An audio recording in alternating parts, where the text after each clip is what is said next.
President Joe Biden calls it a monumental step forward. That was a tiny step forward, but this is huge. A $1 trillion infrastructure spending package passed in the House of Representatives by 228 votes to 206. This money will be used to upgrade the US basic infrastructure across highways, roads, bridges, city transit systems, as well as provisions for clean drinking water, high-speed internet, and a nationwide network of electric vehicle charging stations. Sounds amazing, doesn't it? And you'll notice I didn't mention anything to do with cryptocurrencies there. And yet, we have already seen a mighty cry of foul from our side over the revised definition of the term broker in the bill. But that wasn't the only change to the code hidden deep in that massive document. An amendment to section 6050I of the tax code is being called unworkable and arguably unconstitutional tax change, and in its present form it will throw up yet another set of disproportionately large stumbling blocks to any US citizen attempting to stay on the right side of the tracks, requiring counterparties to engage in surveillance on each other even when transacting peer-to-peer. And yes, it really is as disturbing as it sounds. And you know what isn't disturbing? Interest-free loans, which is about as good as a segue gets on a Monday morning. Sponsors. DeFi users, you no longer need to pay expensive and unpredictable interest rates on your ETH loans. Liquidity, a decentralized borrowing protocol, allows you to borrow against your ETH interest-free. Loans are paid out in LUSD, a USD-pegged stablecoin, and need to maintain a minimum collateral ratio as low as 110%. To learn more, head over to liquidity.org/Defiant to get started and get the most out of your borrowing needs today. So this infrastructure bill, it's massive, like genuinely massive, as you'd expect. 2,740 pages long, in fact. And there is probably only a handful of people anywhere in the world who've actually read it cover to cover. That's pretty standard practice for sneaky pieces of legislation to be hidden in the guts of big bills like this. And if it wasn't already obvious, crypto, and in particular DeFi, is currently struggling through the first round of what will probably be many battles on regulation in the US. The infra bill mandates strict reporting requirements on anyone considered a broker under US law, and this definition is now extremely broad, and it was hastily added at the last minute to the bill. As it stands, network validators and software developers as well would be considered brokers and therefore required to comply with the reporting requirements, which they would be unable to do under the conditions in which we interact with DeFi protocols. Now, at the time, it appeared as if this was a heavy-handed attempt by the Treasury Department to gain jurisdiction over DeFi and expand their warrantless surveillance to peer-to-peer transactions.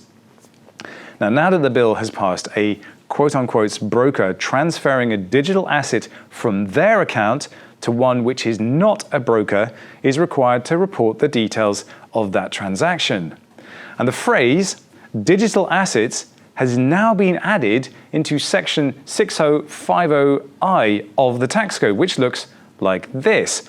So this provision requires businesses to file reports, including names and social security numbers about their counterparties whenever they receive more than $10,000 in cash.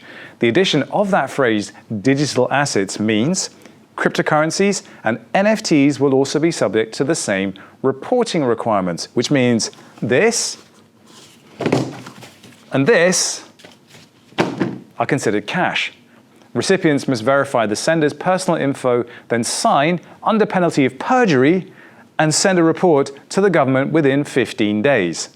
In other words, mess it up, you perjure yourself. Don't send it within 15 days, get a fine. Ouch! The Bank Secrecy Act, or the BSA, mandates reporting from banks and other financial institutions on you, the American citizen who deigns to earn a living and deposit money into one of the august institutions whose selfless mission is ensuring you are given the greatest level of customer service possible. Now that information goes straight to law enforcement and intelligence agencies. You have zero say in that. And the only reason this is possible is because banks are third parties. You give up this information as a condition of using banking services. And for the most part, well, we are kind of okay with that. But this is exactly the issue with the 6050I amendment. This also constitutes deputized surveillance, but here, there is no third party. This is a law demanding that citizens inform on each other if they are engaged in quote-unquote business using cash, otherwise known as cryptocurrencies, otherwise known as NFTs. Now, yes, NFTs are tantamount to cash. So yes, if you're in the business of creating or reselling NFTs, you will be required to fill in Form 8300, obtain the social security number of your buyers, fill in a form, and file it within 15 days if the amount is over $10,000. But this can also accrue over smaller payments that don't exceed the amount. So if your total cash received within a 12-month period totals more, then yes, you need to report that too. Now, it's worth bearing in mind here that the legal entities that need this information are not allowed to obtain it without a warrant, but you, the citizen, are required to report it on your fellow citizens. What on earth is going on there?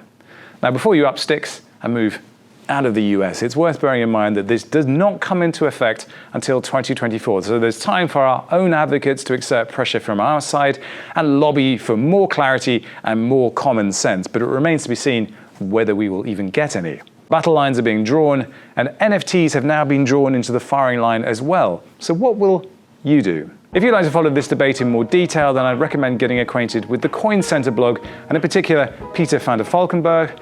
Jake Chavinsky provides analysis on Twitter, while the Proof of Stake Alliance has also published a very helpful report on the amendment that might help give you some more insight. Elsewhere, it's just another week in crypto, right? Bitcoin and Ethereum casually knocking out all-time highs.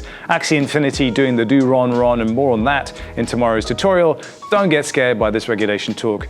This little mouse is roaring, and it's going to be a slow, nasty scrape across concrete, not a sprint to freedom.